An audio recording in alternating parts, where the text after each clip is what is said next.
अभी तो यहाँ के कबाब भी खाने तुम्हें। मुराद में वैसे ही बहुत खा चुकी हूँ।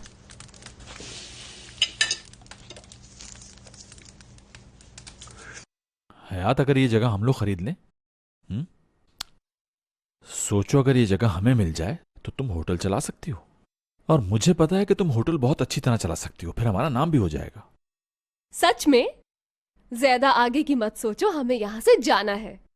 शुक्र है तुम मुस्कुराई तो सही, मैं तो समझ रहा था कि तुम मुझसे पहले दिन ही बेजार हो गई। कोई ऐसी बात नहीं है। मुझे पता है, मैं तुम्हें अकेला छोड़ गया था ना, इसी वजह से हुआ ये सब। ऐसी कोई बात नहीं है। हमारे पास तो मोबाइल भी नहीं है, वरना मैं सोचता कि शायद तुम्हें कोई फोन आया है, वो भी नहीं है। हाँ, नहीं है कोई मोबाइल। तो जब मोबाइल नहीं है तो फिर बात क्या है? डर गई थी मैं। किससे और क्यों? किससे डर गई थी मुझे बताओ। किसी से नहीं। ये जो इतनी खुश हूं ना, इस बात से डर गई हूं। हयात, इस डर को अपने दिल से निकाल दो।